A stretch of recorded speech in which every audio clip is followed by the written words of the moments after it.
I'm not joking.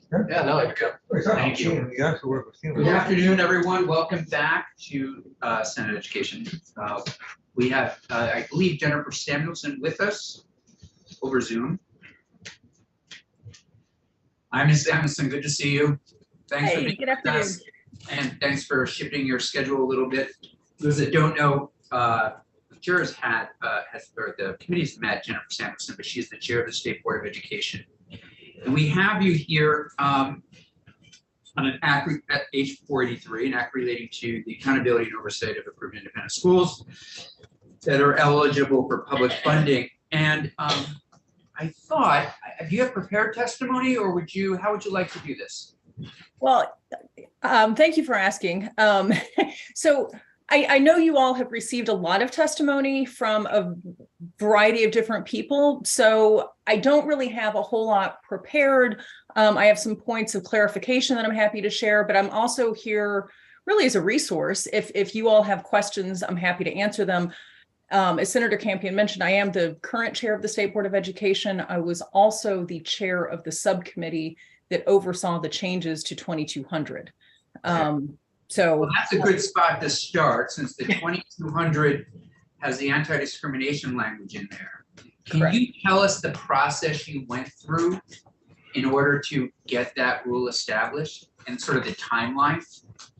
So with regard to the anti-discrimination language, I think it was Beth St. James yesterday pointed out that language already existed in statute. So I can't even really take credit for the language itself. It was really more that the subcommittee felt that it was important to really bring that language out and make it clear in our rules that that language did apply to independent schools.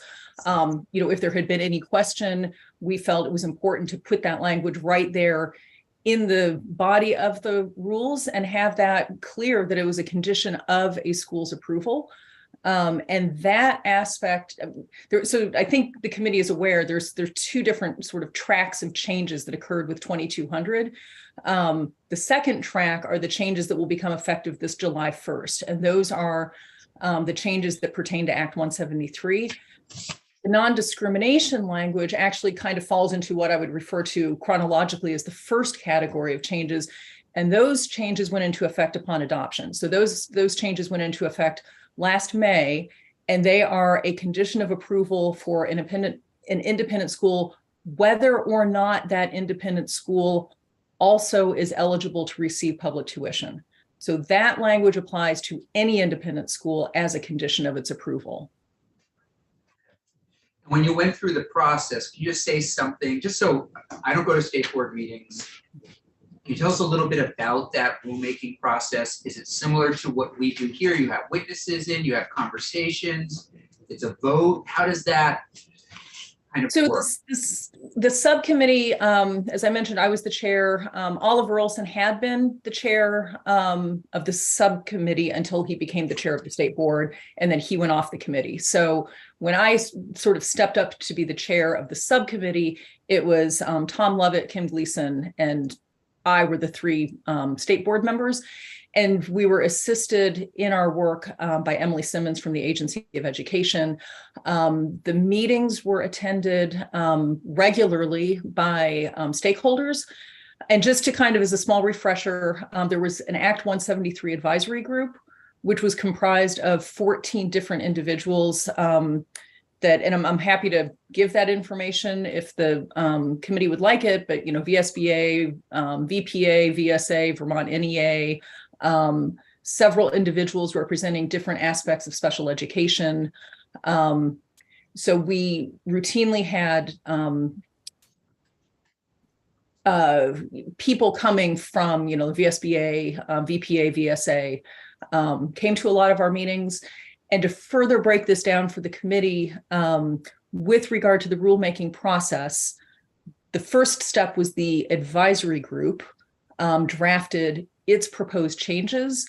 That work came to the state board in, I can tell you,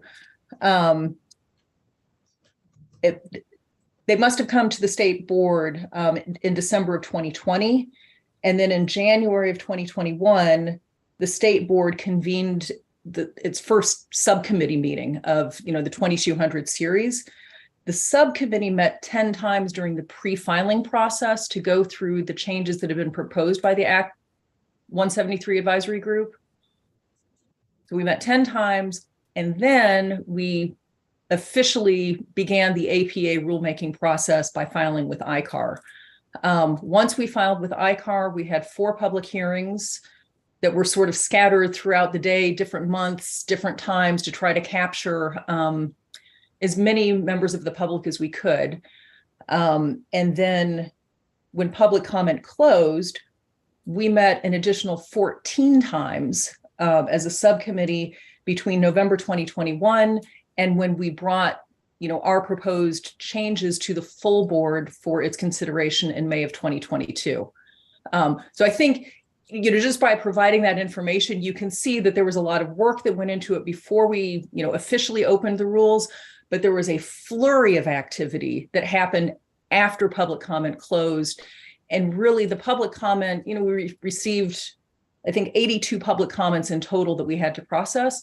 The vast majority of the public comment that we received pertained to 2232, which is the therapeutic independent schools, and 2229, which is the language pertaining to the admissions process for students with a known or suspected special education need or disability. So it wasn't, when I think of OES 2200, I know there's a lot in there, but in terms of the anti-discrimination piece, that was on the table during those public hearings, but not what you heard a lot about per se. Correct. Most of the comments were, either, as I said, 2232, which was the therapeutic independent schools, or 2229. So yeah, to my recollection, I don't recall receiving any public comment about the non-discrimination language.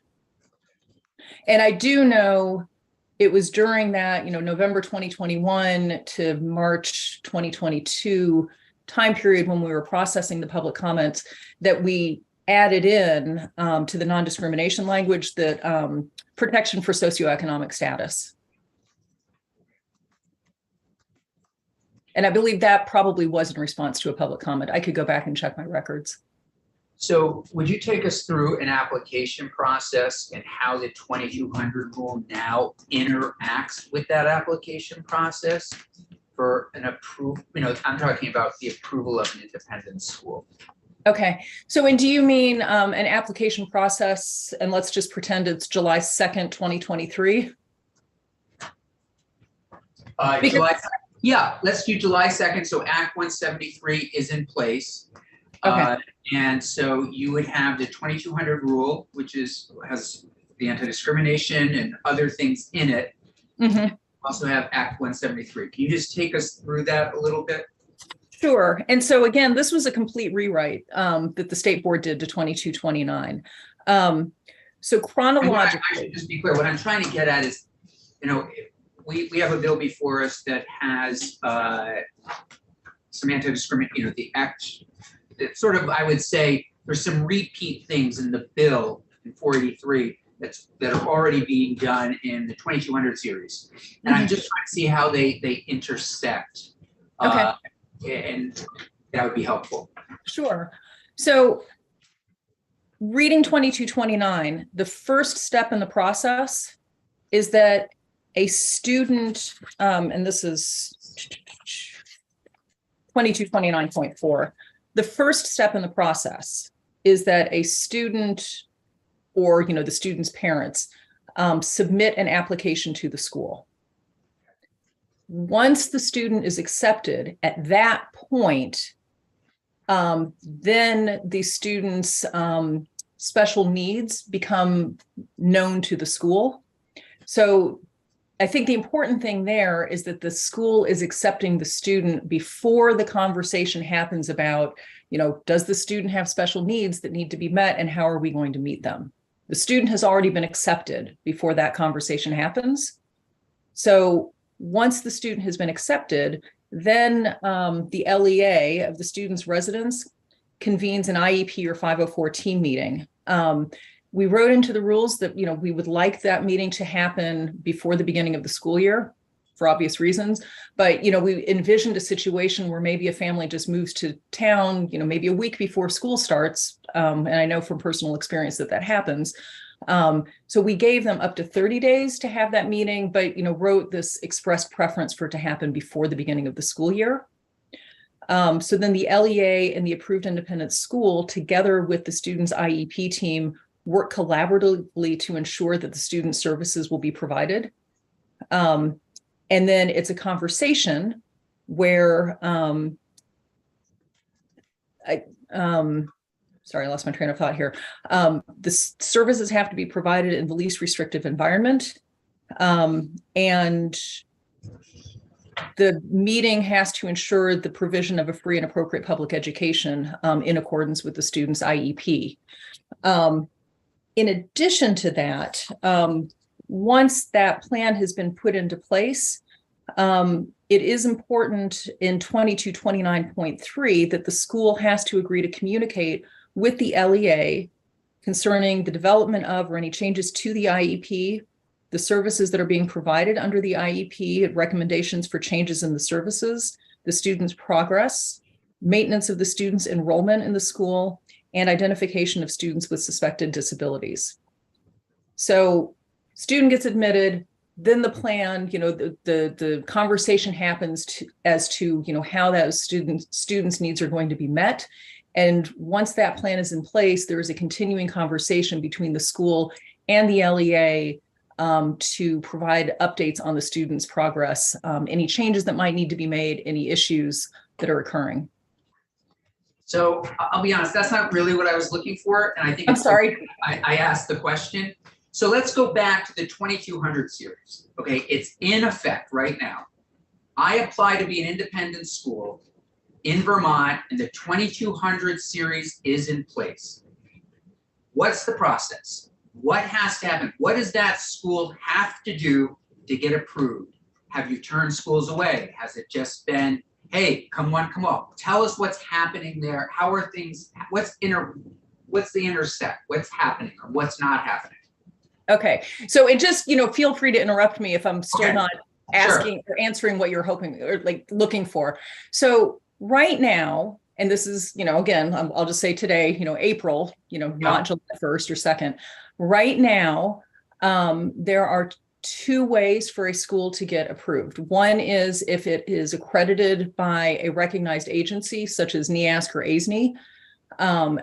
For instance, there might be other accrediting agencies. That's one way. The second way is that the school would go through the approval process with the Agency of Education. So that involves a site visit. It culminates in the agency writing a report. That report goes to the school. The school has 30 days to respond. And then that whole packet of information goes to, we have another State Board of Ed subcommittee on independent school approvals. They look at that entire packet of information. They look at. I'm definitely not being clear. You want to receive public funds and you get them, you're an independent school and you want to use public funds. You want to take in these public funds, you want them accessible.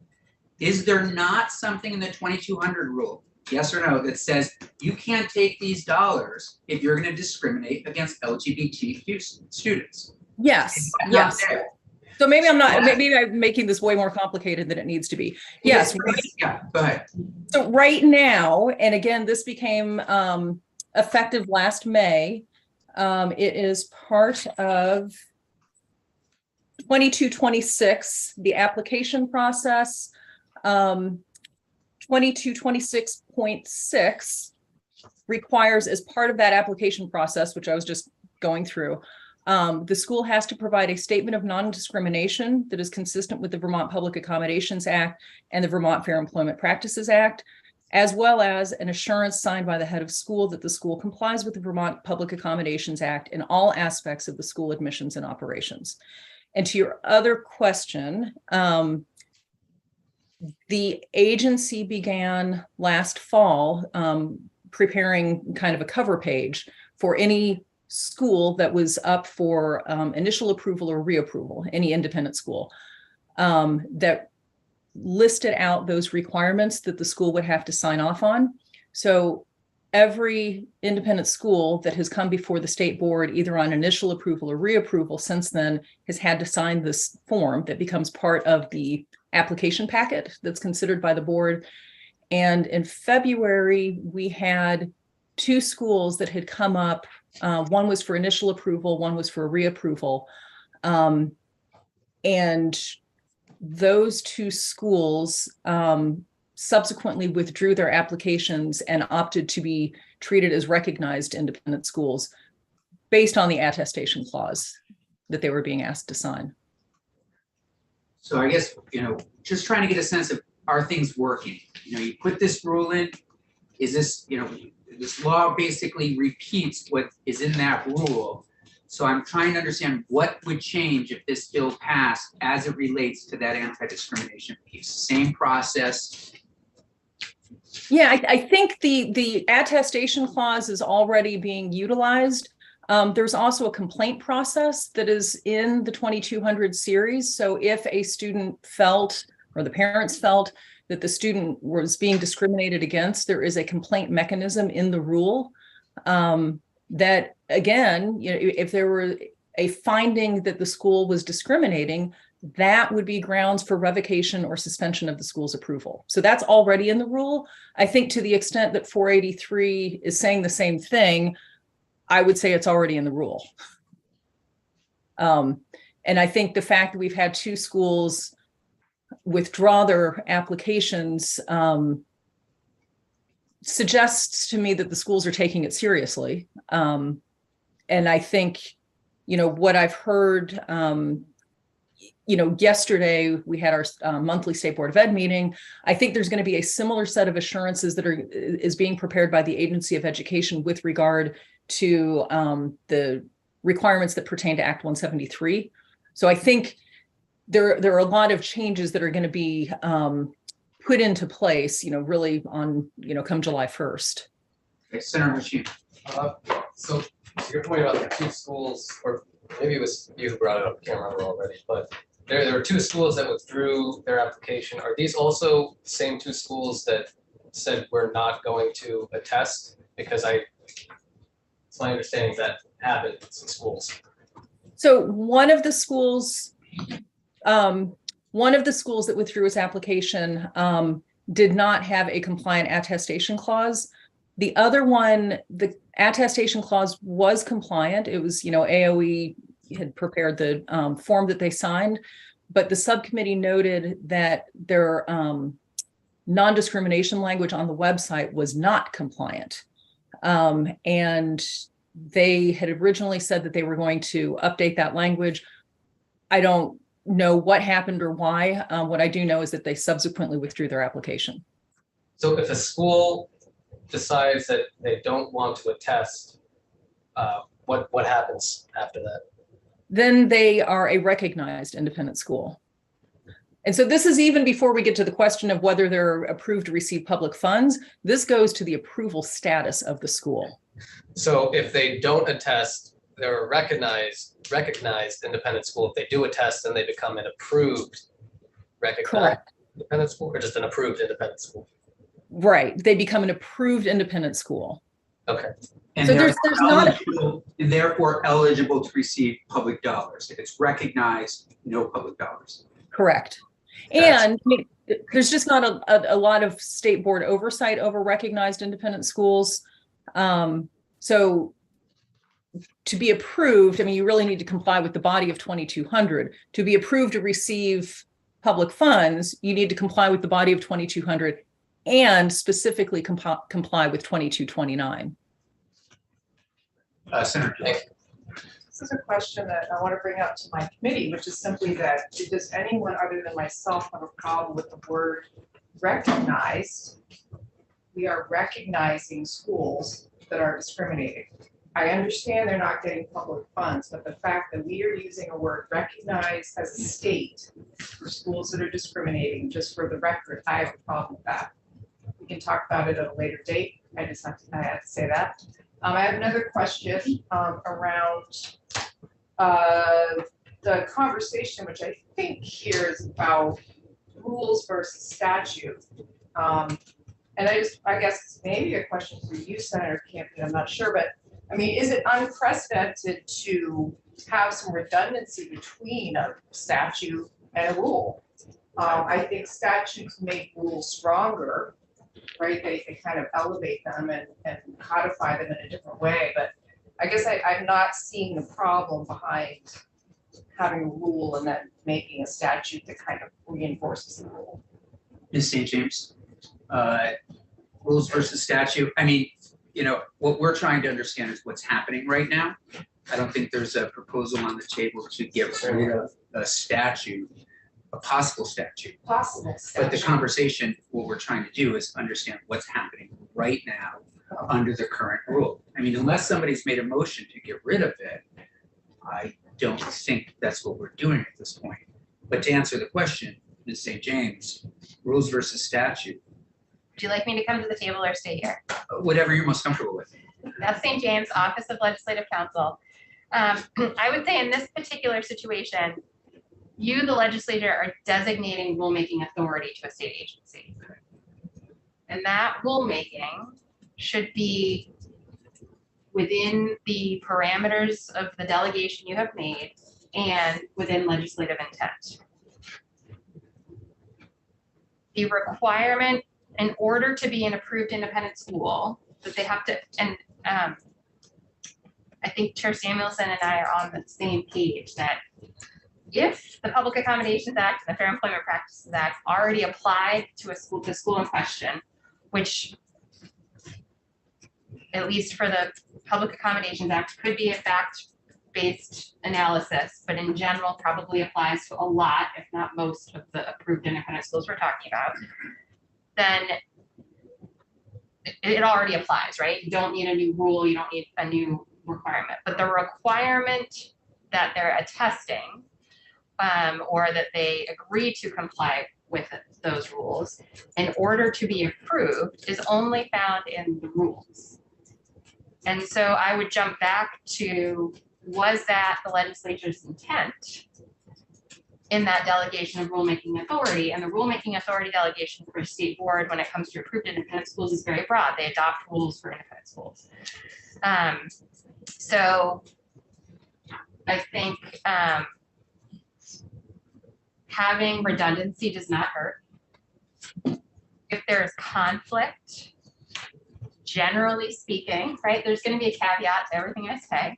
Generally speaking, the statutes, I don't want to say trump, but the statutes are going to come first. But I would come back to that legislative intent. And I don't know if it was the legislature's intent to require, prior to the 2200 series, prior to these conversations, require that in order for a school to be approved as an independent and approved independent school, they had to sign that attestation or say that they were going to comply and have those things posted on their website, et cetera. If that is the legislature's intent, then putting that in statute certainly helps support any challenge to the state board rules, that it was beyond legislative intent, if that is someone's challenge. But if the rules and the statutes are in lockstep, there's not really an issue. If there is a discrepancy, then we're going to look at statute first. Does that answer your question? It's not my question. Does that answer your question? It does, thank you. What would a discrepancy be? Because I've even heard questions around legislative intent, even with things in the statute. So I'm talking about like a black and white discrepancy. So if the statute said in order to be an approved independent school, your mascot has to be some type of dog. Okay. And then I'm trying to be as non-controversial as possible here. Yeah, no. And then, so that's statute. Yep. And then the state board rules say, in order to be an approved independent school, your mascot has to be some type of cat. That's a conflict. Ultimately, when there's a conflict, the only way to ultimately, for everyone to be on the same page on what's controlling there is for there to be some court telling you that. Right. But most likely, a lawyer is going to say, follow the statute. unless there's something unconstitutional about the statute, Right. right? So then the analysis gets even further complicated, but that's what I'm talking about, discrepancies. That's helpful. Yeah. I have another question. Yeah, please, go ahead. Well, it's not actually not related to this, so I can come back after. No, go ahead. Well, she's the witness, so go for it. Okay. Yeah. it's not- okay. Yeah. I have a question not related to this. I'm wondering if you have any intel for us in terms of the process for getting a new Secretary of Education. Oh, well, that is a good question. So I reviewed what happened in the past when, culminating in Secretary French being named the secretary. And it began with a letter that was issued by the governor to the then chair of the state board requesting that the chair commence a search for the secretary. I have been in contact with the governor's office on this issue, and I have not received a letter requesting that the state board begin the search. So I think everyone is aware of the process, but there is currently nothing pending. Senator Weeks. Thank you. Just a question on when you were developing the 2200 series. As you know, in H 483, there's language that prohibits the mandatory interviews, academic entrance exams, academic transfer of academic history. But 2200 series didn't include that in the 2229.1 enrollment area. And I'm just kind of wondering if you had thoughts on that, if you want to offer thoughts on that, or if that was considered during 2200 deliberations and was not included for reasons. Anyway, yeah. Sure, and that's a great question. We did not consider the specific language, so it wasn't like this came up and we said no. And I think, this really kind of goes to the heart of the issue that I think everyone is really struggling with. What the subcommittee decided, and kind of what I keep coming back to, is an independent school is independent, right? I mean, it is by name independent. And so what the subcommittee really wrestled with, and I'll be honest, I think the advisory group also wrestled with this, is how to build a structure that was open enough to allow the independence of an independent school to exist, while also putting constraints on that in a way that we felt was fair and in keeping with legislative intent. And so that's where we came up with the language where we crafted really this framework where we said, and this is in recognition of, a ski academy might have different qualities that they're looking for in a student than a performing arts school.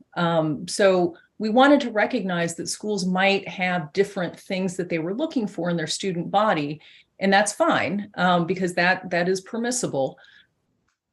But we wanted to make clear that whatever that policy was, that first of all, it was in writing. Second of all, it was posted online, shared with families. Third of all, that it was adhered to. And fourth of all, and most critically, that whatever the reasons were, they could not discriminate, not against a protected class, not on socioeconomic status, and not on the basis of a known or suspected disability. So we really tried to say, here's your framework, here's what you can't do if you want to be approved. And in order to be consistent with the rules and as a condition of your approval, you just need to craft a process that's non-discriminatory and follow it. So that was really how we landed on that language. Thank you. So the 2229.1, that's the part where it's prohibiting independent schools from denying enrollment on socioeconomic status. Is that accurate? Is that what Yeah. you said? And is that a protected class? It is not. It is not a protected class. Not by federal or state law, no. Okay. But that language, I believe, came up from public comment, and we agreed to adopt it because we felt it was important. So this rule is even going further than the protected class. Correct. Okay, good. Yeah. Senator Dewar. Thank you. I just want to make sure I understood what you just said, Ms. Samuelson, around the word discrimination, which actually has two kind of nuances. It sounded when you were talking in the context of a ski school that they might choose a certain kind of student who's best suited for that ski school. Did I hear that? Within the context of, I mean, I think it wouldn't, I don't think, and even the, when we talk to the advisory group about this, it wouldn't be appropriate to have a student go to a ski school who had no interest in skiing. That wouldn't really fit the mission of the ski school. It would be a different question if you had a student who was interested in attending the ski school who had either a physical or a learning disability, in which case the school would be required to accept that student and accommodate whatever that disability was. I got it. I just want to point out to everyone that there are different, the word discrimination can also just mean making a differentiation or a distinction, which is something that does happen in the case of the ski school wanting a particular kind of student. So I just want to make that clear to everyone. Maybe if they were to take this. Well, maybe not in her example that doesn't want to go to that school or isn't interested in skiing, but I mean, Right. there's an act of discriminating when you have any kind of, I'll take this kid and not this kid. Not based on LGBTQ status or Disability. racial status or anything like that, just discrimination is making a choice. It's choosing one over another. Oh, like any sports team, any Yeah. kind of thing. Yeah. Yeah. Is that discriminate? Is that discrimination? I guess yeah, I don't know. So if a kid if there's a football team, people are trying out for the football team at the local high school here, and somebody doesn't get chosen to be on the team, is that considered discrimination? You're discriminating when you make a choice, one versus another, absolutely. No, I guess I'm just trying to, legally though, could a parent then say, my child's being discriminated against because they were not chosen to be on the local high school football team? Probably.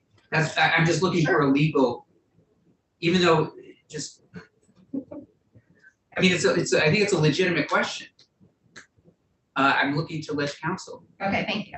Thank you. Beth St. James Office of Legislative Counsel, depends on what the reason behind. That's what I would think, the choice. yeah, right. If there is a basis in state law that would support a cause of action for that reason, Right, then yes, they could take action on that.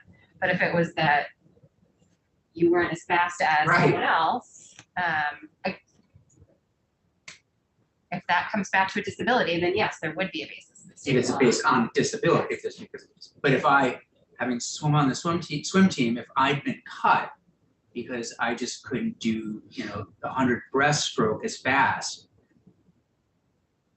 my parents, are they gonna go, do they have a leg to stand on and say, Brian's not disabled, Brian's not this, but he just wasn't as fast as the other kids? As long as it's not a protected class, so there's Right. not a basis in state Okay. law, but you're never gonna stop someone. from No, you're doing never it. gonna stop somebody from, right. I just wanna make that clarification.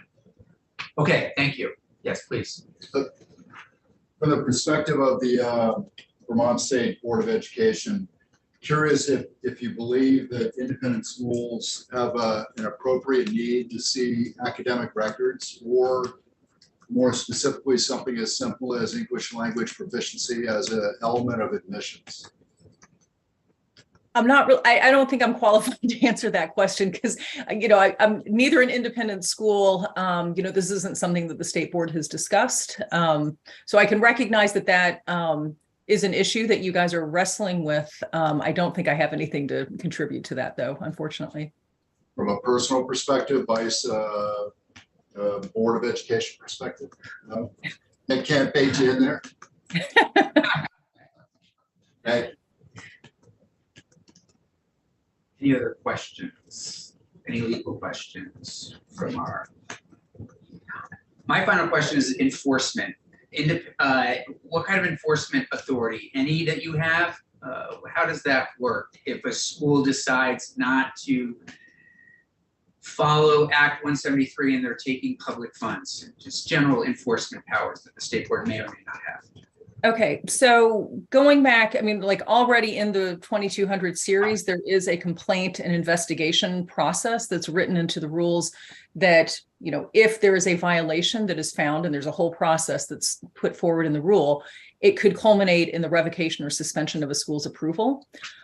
With regard to Act 173, as I mentioned earlier, the Agency of Education came yesterday and talked about they are in the midst of crafting assurances that independent schools, as a condition of their approval to receive public funds, would need to sign on an annual basis that would provide assurances that they are complying with these aspects of the 2200 series, including non-discrimination, as well as compliance with Act 173 related requirements.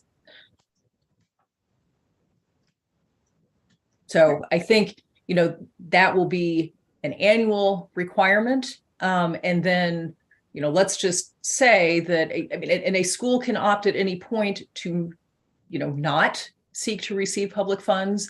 The way the rules are written, a school could opt at a subsequent date to opt to receive public funds. But as always, there's always going to be a complaint process that's already provided in the rules. Any other questions for our chair of the state board? Ms. Samuelson, thanks a lot for being with us. We've got, you know, probably another week of this. We may have you back, but Okay. I think this has been really, really helpful. And what the committee needs to start to do probably early next week is go back through a side-by-side that Ledge Council provided us with to start to mark it up and see what the committee is on each issue.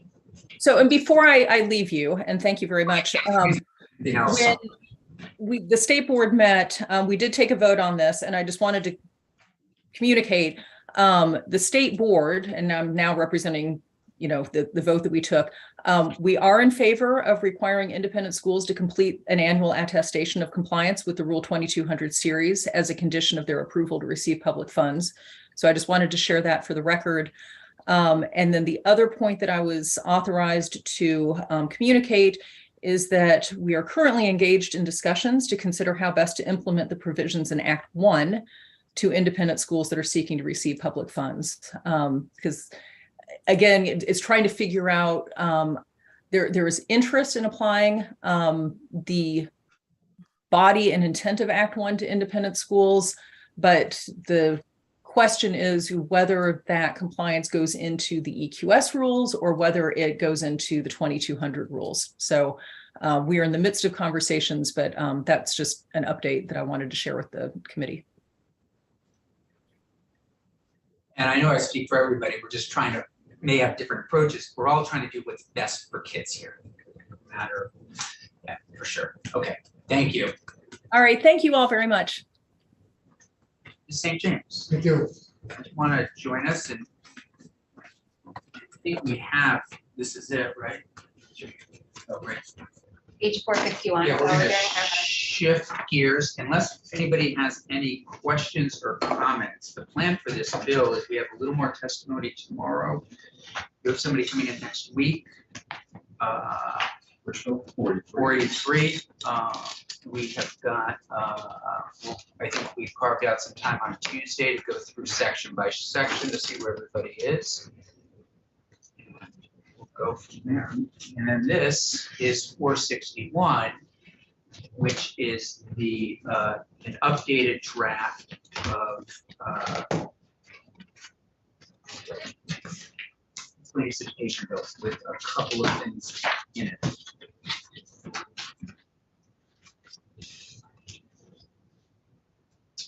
Would you mind taking us through it? And I think this has some of our favorite topics in it.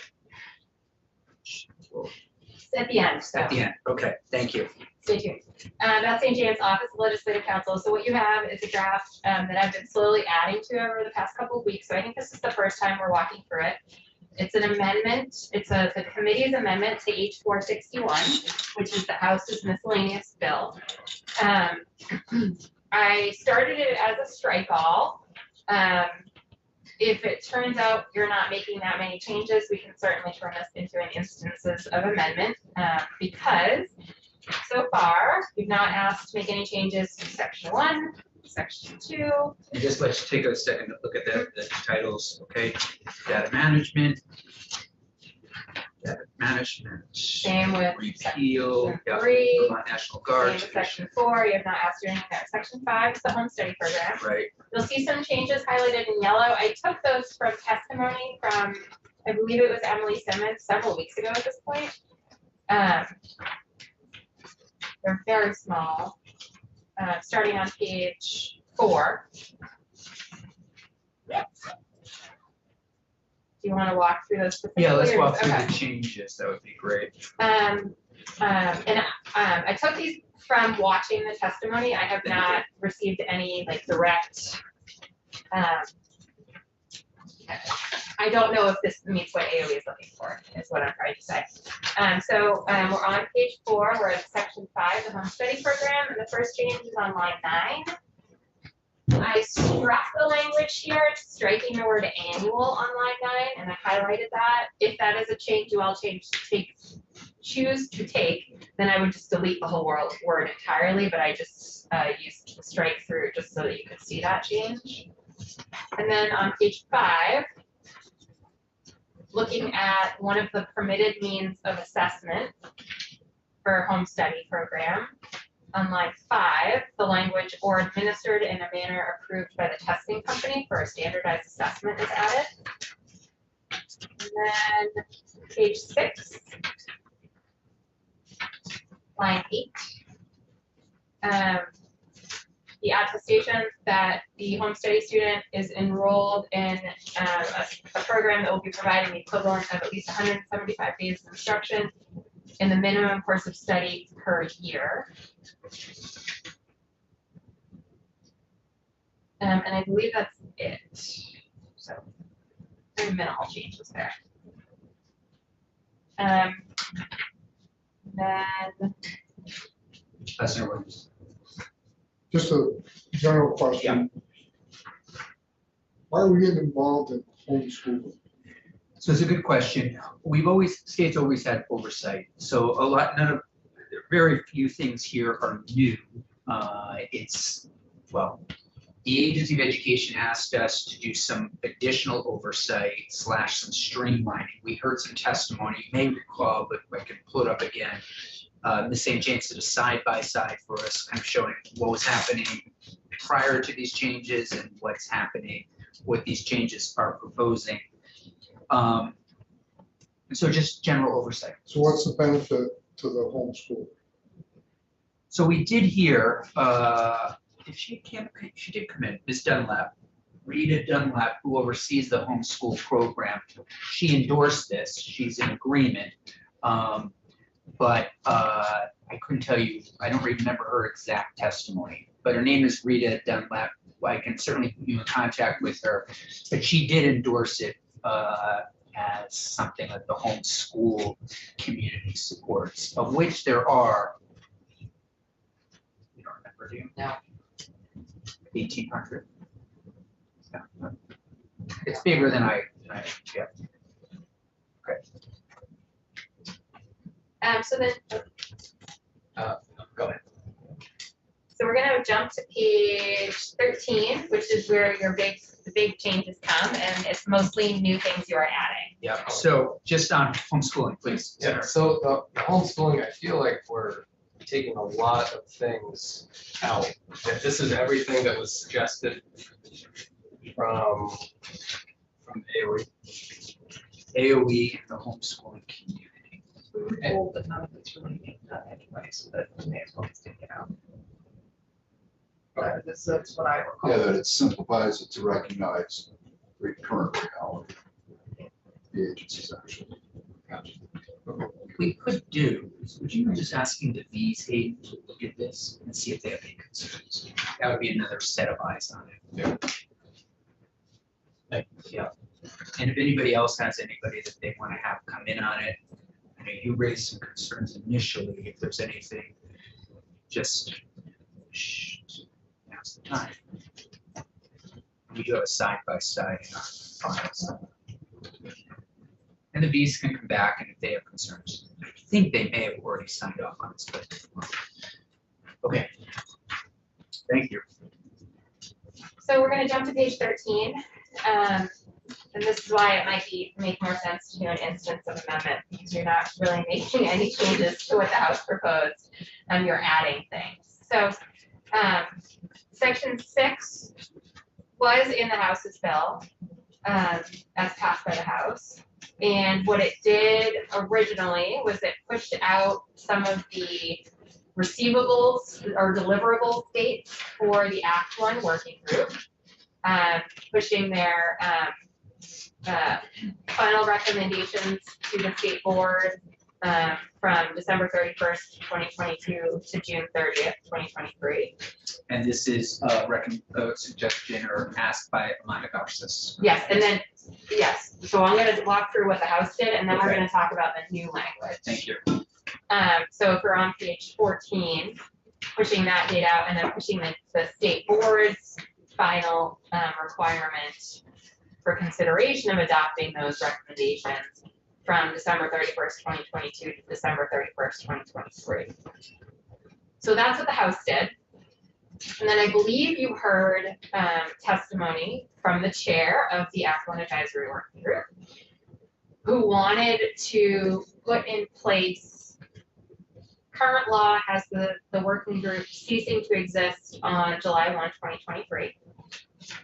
And I believe you heard testimony asking to create some sort of, I'll just use the term other group, to be available to answer questions and continue to provide assistance and guidance to those who are interpreting the work of the Act 1 working group. My understanding was the initial request was not to continue the whole advisory group through that time period, but to essentially create a new advisory group or to change the advisory group's membership towards the end of its lifespan.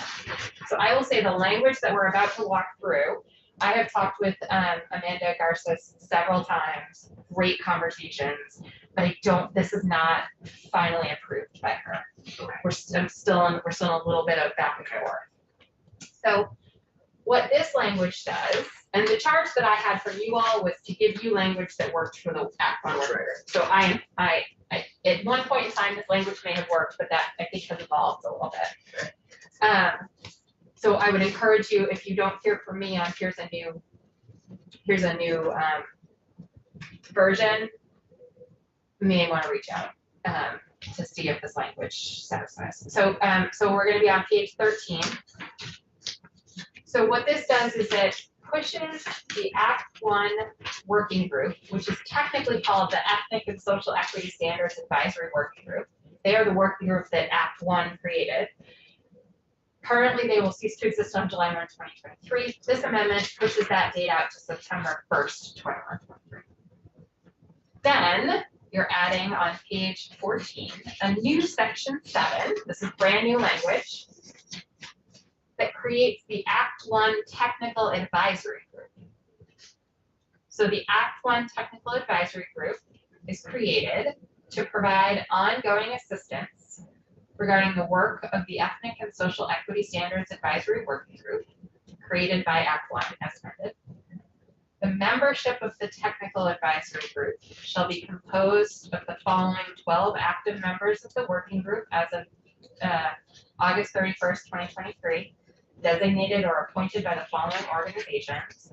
So as of October 31st, 2023, these people who are serving, who are appointed and active members associated with these organizations on the Ethnic and Social Equity Standards Advisory Working Group would then comprise the Act 1 Technical Advisory Group.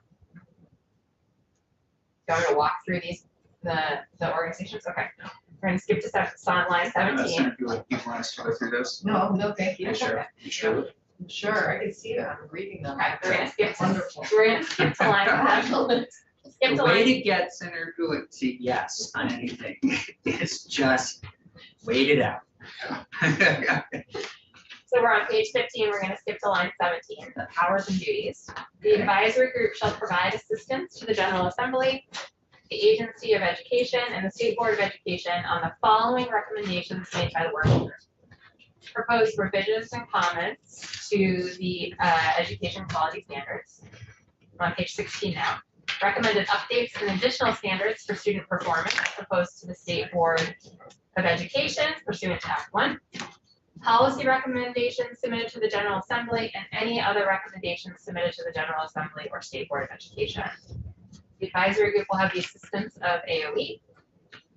The chair of the advisory group shall be the chair of the working group as of August 31st, 2023. If a member resigns before the advisory group ceases to exist, the advisory group shall appoint a replacement member in consultation with the organization impacted by the resignation.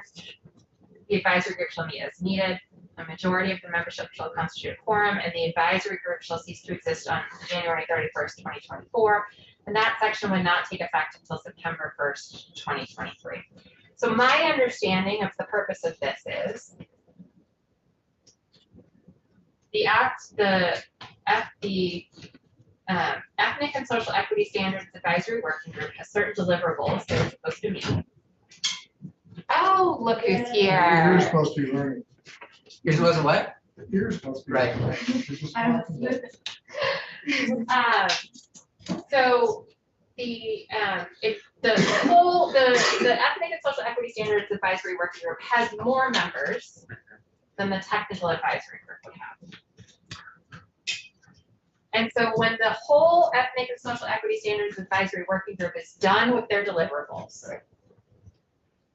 you all have those deliverables and you may want to consult people about that. That's what the Technical Advisory Working Group would do. They were involved in the making of it. They could answer the questions, but it's not the entire working group. It's a subset of them. There's a couple different ways we can do that drafting wise. One way is not what I've done. And that is to keep the Ethnic and Social Equity Standards Advisory Working Group itself going until January 2024, but change its membership at a certain date. The other way is what I've drafted here, creating two separate committees or working groups, if you will. But depending on which option works best for the Act 1 working group and what you all decide to do, we need to pay very careful attention to whether something has already ceased to exist, but we're asking it to do more things. Like that's the problem that I want to make sure you all are not running into. That, for example, if you're creating, let's say, a subgroup of the Ethnic and Social Equity Standards Advisory Working Group, and you want that subgroup to go until January 2024, you can't get rid of the Ethnic and Social Equity Standards Advisory Working Group because then there would be nothing to be a subcommittee of or a working group of. So I think you can do the kind of subcommittee or change membership option, or you can create the two committees. I think that's going to be a policy choice for you all to work with the Act 1 committee on. And so that's the extent to which I have something to offer, and it's fabulous timing if you would like to hear from. Just a technical, what's a majority of membership shall constitute quorum? If they need to take action, how many people do they need to be able to take that action and for that to be official action? So it's a majority. So 12 members. Yeah. It's pretty standard language for what we put in our committee language.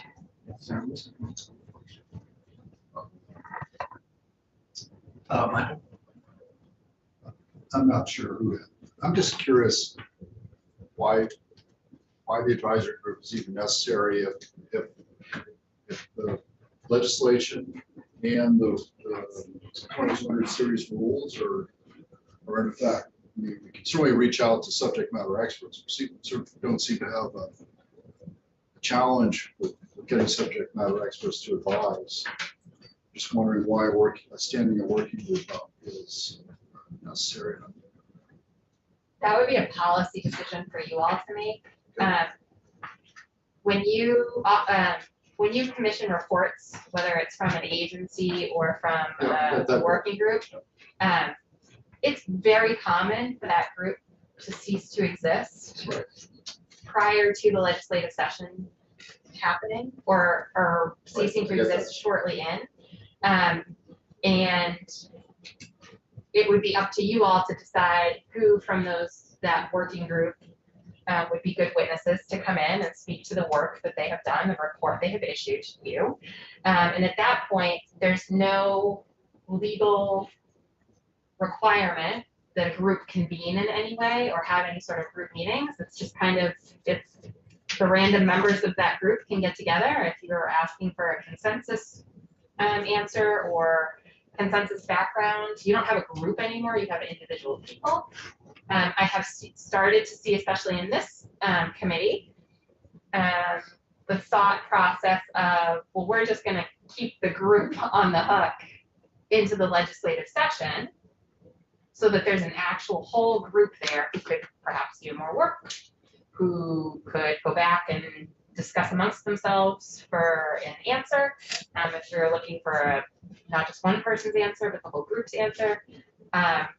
So it's really a policy question on how you access information based on the work product of a group that you have created and commissioned work from. So just correct me if I'm wrong, because I don't have, partial history with this, right? The Ethnic and Social Equity Standards Advisory Working Group, the product of their efforts is already affected 2200 series. No. Yeah. So when's the final deliverable? So this bill, what the House passed on page 14, has the final deliverable of the working group to the state board. There's two steps here. The working group to the state board, their final deliverable right now is what the House passed June 30th, 2023. Then the state board has to take that information and consider it by December 31st, 2023.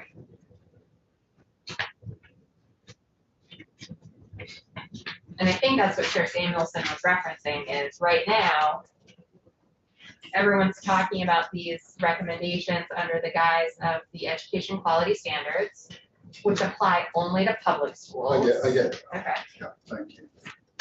Please.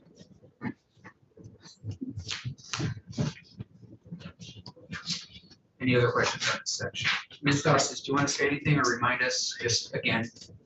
I want to just take appreciation of the questions and for taking the time for this and for doing this work. Yes, I just like we still have work to do. We have consultants that we're working on and we are, running in time, meeting a lot, 3 to 4 hours every Friday to try to get our full committee to get it. The contracts with them ends June 15th. We still have other work that we're doing around policy, around looking at a lot of other rules and administrative policies that we will be drafting. So which is what we need to put September, like there's just not enough time in our world right now. And then the reason why it's really important to have the subset of the committees for accountability to our community members who have given us a lot of their real expertise and lived experience and who might not have the time to continue on the level that we have been until January. We will be submitting a report to you with a lot of policy recommendations as well. So it just makes total sense that the 12 group are all the V's, the people that you usually hear for, but really working with that one voice that has been, we've been listening to a lot of our communities on the ground, and like we want to make sure that we kind of have that space to be able to say, these are the stories and to not forget that piece. So like we just wanna, I think everybody's committed. I spoke with every single one, committed to like having this and be able to be a holistic process and not just some working group that's gonna give you a paper and run away. Like we're doing this because we wanna see this work change Vermont, and we want to see our students succeed. So that's Yeah, why. we've given the extension on the deliverable. You deliver it. And you've got this subgroup that would continue to be available to the legislature for testimony and things like that. Mhm. This language work. Yes. Just a question. Yeah. The designee from Montpelier High School, is that just for geographic proximity? It's just Diego who testified. He is already in the working group. He's one of the only students who has like really been committed and active, and he's still a junior, so he has one more year. He was in here. He wasn't here. Yeah, he testified with me, and so yes, it's just the one.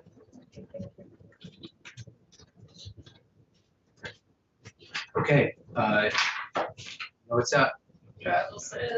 And I unless really there's wish you had objection saved to us for this, Friday. what's that? I said, I really wish we had gone out on Friday on Travis Ave. And keep in mind, you are doing this on the floor. You are our person. Oh, So really? Okay. unless there's objection by somebody on this committee, it's your moment.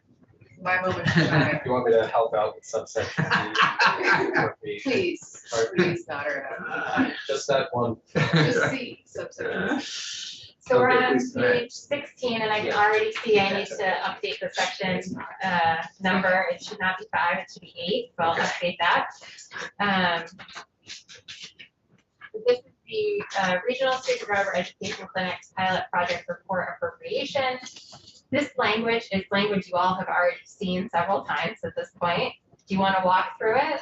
Highly. Okay, so this is creating the student. And I should say, this is after a lot of people have come together outside of this room, outside of this building, to work on this, and it seems like we have agreement between the agency and the driver's ed community and others. So this is language from draft 6.2 Yep. of your miscellaneous bill, which this language was pulled out before you voted it out and decided to pass it. So on or before December 15th, 2023, AOE and DMV are going to partner to establish a regional pilot student driver clinic program. So this is still the focus on the student driver clinics to provide the required minimum 6 hours of behind the wheel time. They can appoint a certified driver education instructor, or shall appoint a certified driver education instructor to assist in the development of the pilot program. The pilot program should be designed to be implemented on a regional level. And AOE and the department shall partner with school districts to define regions. The pilot program has to meet all of the requirements. The agency and department shall adopt policies, procedures, and guidelines necessary to implement it, and they should be implementing it. Shall begin offering student driver clinics on or before July 15th, 2024. And then there's a report back requirement on page 18. So 2 report back requirements. So on or Sorry to interrupt, on page 17, line 19, is it 2024 or 2023? 2024. So they're going to be working on the development of the pilot program. And then next summer go live with the actual students in the cars. So 2 reporting requirements. So the first one is December 15th, 2023. On just the progress they've made in developing the pilot program. And an update on the certification process for driver education teachers and the steps the agency has taken to address the workforce shortage in driver education with a recommendation for any legislative action. And then on or before January 15th, 2025, you will all get a report back on how many school districts participated in the pilot program, the use of the appropriated funds, and any recommendation for program expansion. And then there's an appropriation of $200,000 from the Ed Fund for the purpose of developing the pilot program. But I'm on page 19. Prior to using the funds appropriated under this subsection, the agency shall consult with the Vermont State Highway Safety Office on whether the student driver clinic program created pursuant to this section is eligible for federal highway safety grant funds. Yeah. Senator Rashid. One question, the pilot program, is it just for students, or somebody's 20 years old and they just were late in getting their license? Would they be able to go through this? Good question. It's not what I thought you were gonna ask. Oh, that's coming up. All right. I don't know the rules of driver's ed off the top of my head. This is for, so they're partnering with school districts. So I don't know if adults can take the driver's ed courses offered through school districts, but I can certainly look that up. So the other thing, just saying, I Yeah. think that we have the AOE partnering with the Department of Motor Vehicles. Yeah. And I know it's pennies in the grand scheme of things, but perhaps the appropriation could be split down the middle. There's already a lot of stress on the ed funds. Yep. Take some from the transportation, take some from the ed fund. It is a partnership between the two agencies, or the agency and the department. So Yeah, no, philosophically, I completely agree with you. I really do. I don't know if the entire committee does. And the Agency of Transportation doesn't, but and AOE feels like it belongs in their area, but I get it completely. And the other thing is, for what it's worth, when all this makes its way through the process, the transportation budget will probably be up next week. Could do a floor amendment. You could. it's really not the end of No, I know. It's just Like- obnoxious. No. Or you could say something. Yeah. Any thoughts? I mean, it's ultimately your decision. I think we heard from our colleagues at AOT that they would not be psyched if we did that. Thank you. That's it. So the only thing that this is the vehicle, if there's anything anybody else is looking for, that's not, related, I'd say, to school construction or independent schools, or, well, S-117 will do next year. This is the vehicle. So, the only other thing that's not in here that we haven't decided on is Boar Yanks land. Oh, okay. So that's something we just need to. That's 132. Oh, yeah, that's right. 132, thank you. We're gonna hear some more testimony next week on 132, so that may end up here. And that's Union District. Yeah, that's the vote piece. And Senator Bullock has somebody coming in to help. The elementary, middle school is just an oversight, just FYI. Do you want me to prepare language ahead of time? That'd be great. Anything else? Ms. Dunlap.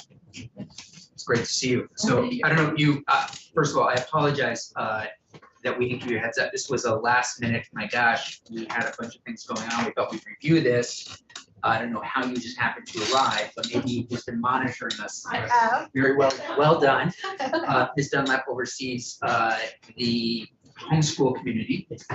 And so did you want to say anything about this language? Anything else about this I language? can, I mean, I have one slight change, which I've sent to Emily. I understand is she testifying? She is not today. She is not, okay. So we will hear that from her. I hope so. Yeah, I we will hear haven't that. heard back from her, but Okay, it's about the minimum course of study. It's a much easier to read and understand than what's in there. okay.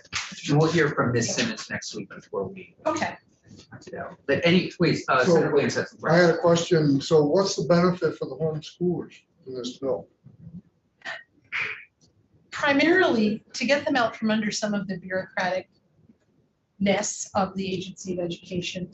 It's been a 35-year problem in that the courses of study, everything's been nitpicked. If they have to give 3 more words to get, approved, I can't get them to stop using the word approved because it's only complete, but everyone feels approved. So it will get them out from under that pressure. And believe me, it is a pressure on the families to do that paperwork. And as an AO person sitting in this chair a few days ago said, the minimum course of study doesn't tell you anything. It changes almost the second it's written. So, and I think it will provide homeschoolers with a whole new world of innovation that they stick to that course of study no matter how much I tell them ignore it. But they still need to follow 906, but I think it will lose them. In general, what I'm hearing from homeschoolers is they're homeschooling because they don't want the AOE involved in their business. It's got to be balanced. I mean, they do, but, nothing not that they I want. mean, I can see where it gives them some guidelines, so if at some point these children want to get into the mainstream, they can, and they're prepared. I mean, all the AOD does is review paperwork. They don't really have, I mean, have the hearing process currently where they could call a hearing after enrollment, but that, to my knowledge, has maybe happened once in the 35 years this law has been in statute. So, you know, the one thing I tell homeschoolers, if this passes, understand the hearing process is going away. And should you run amok of the state, you will be faced with DCF. And they have CHINS proceedings and family courts. And that's where the parental rights and due process, educational neglect will take place. Currently, it can be done in the hearing process. And so it's not like there's no hammer. There is one, a big one, you know, should you end up in trouble. Ms. Dunlap, how many homeschool students are there in the state? About 3,500 currently. Yeah. So it's good. COVID was about 5,500, so it's gone down to 2,000. Before COVID, it was about 2,500, so it's a gain of 1,000 kids. Thank you.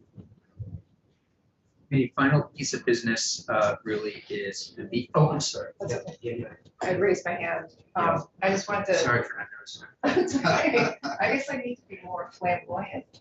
I just wanted to, just a general comment, because I think what I'm hearing is, you know, sort of homeschoolers, why is there oversight, et cetera, and I just want to share some thoughts on how, and I'm going very big picture, but, you know, if as a society, we have decided that, we have this organization that oversees education, because we care about the outcomes of kids, because we ultimately care about, you know, long-term how people do in our society if they end up in prison, or if they end up healthy, or if they end up sick, or if they end up, because all of us are responsible for all of us. And if you look at the way we, you know, our tax dollars get doled out to various organizations and various agencies, or just in terms of the general welfare of our communities. I mean, it's really important that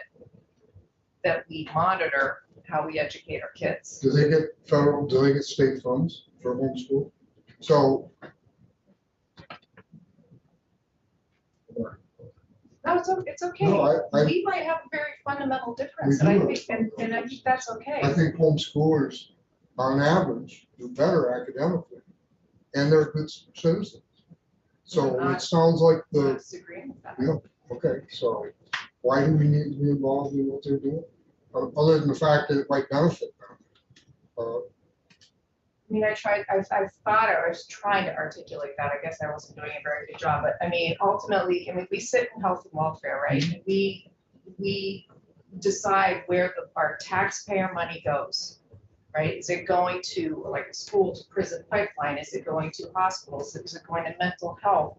So the way our society members, you know, matriculate or move through society is really important, because ultimately it costs us in many ways. So that's why I think there has to be some kind of oversight over how we Control. educate our. I didn't say No, control, I said I said- over. Okay. I think I'm hearing that you want to be able to control. You can't always. I mean, it's a state's responsibility, a constitutional responsibility to educate kids. So if that's the reason that homeschoolers want to be, you know, in the pipeline and to meet the standard, then I get it. But if it's a matter of having the AOE tell them what to do, I don't support it. That's just, you know, me being stupid, I guess, but. Ms. Dunlap, did you want to add something? Mary, to that? Okay. I fully understand what you're saying, because, you know, I run into homeschoolers. Sometimes I have to have this conversation, and I say, look, the state has an interest in the education of your child because they're future citizens, future taxpayers. They haven't. The state has an interest in the, you know, discussion. But I remind people that the statute is not mandating education, it's mandating attendance. It's it's compulsory attendance in the state of Vermont for all the modalities of education. And, you know, having raised 4 kids and stuff, you cannot make them learn anything. You provide them that opportunity, and naturally they will learn. But the state needs to know who these kids are and where they are. That's the bare minimum. You need to know where they are. Actually, the people that need to know are just the superintendents, the principals. It's those truant officers who need to be able to find that information as well. So, you know, that to me is the bare minimum of state oversight of any child in Vermont, is to make sure that they're enrolled somewhere. And I will tell you, I don't know the number, but there are a lot of students in the state of Vermont who are not enrolled, whose families refuse to enroll. And I'm hoping with this new lighter way of doing it, that they will begin to enroll, because it's not that burdensome and that perception of too much oversight. Because, anyway, sorry. That's helpful. Everybody's comments helpful, and appreciate you being here. Really do. I know. I'll be here tomorrow too. I think if it's on the schedule, I will be here. Yeah, I think we covered this today, so I don't think you'll need to come back. So committee, VSAC, any thoughts on the two, on their funding in general? You know, I can come around and get people's opinions in the morning as well, since SAG isn't really meeting, and I can just kind of jump into committees and say, hey, what do people think? But one question would be whether or not I think that the House did not, nor did the governor recommend the aspiration program. And then the other piece that seems to be that one disagreement between the House and the governor is the 3.4 million one-time general fund. That's the governor recommend, and the House, as I recall, included it in base funding. There's just a couple of outstanding questions. I'm happy to email them to everybody. You can sort of think about this, or if you want to make any comments tonight, but I know Jane's going to probably vote this budget sometime late tomorrow evening. So any feedback you can give now would be great. Via aspiration or regarding aspirations, if there hasn't been support in other major muscle movements of the budget, I can't, and I haven't heard anything really to the contrary to support it. I wouldn't independently support it. I'd love to see the data though, like which schools are the ones that are struggling. What about this question around base funding versus general fund? So base funding, it's a use year to year. Or the governor's recommend is, you know, one-time general fund. I follow the governor's lead. Just, you know, it proves to be a worthy project year over year. Great, keeps getting that, and then eventually it makes the cut. But there's dynamics here which have prompted other major muscle movers in the financial, the budget world to reject it as a base budget item. Challenge that. First. I want to look more at these programs before deciding.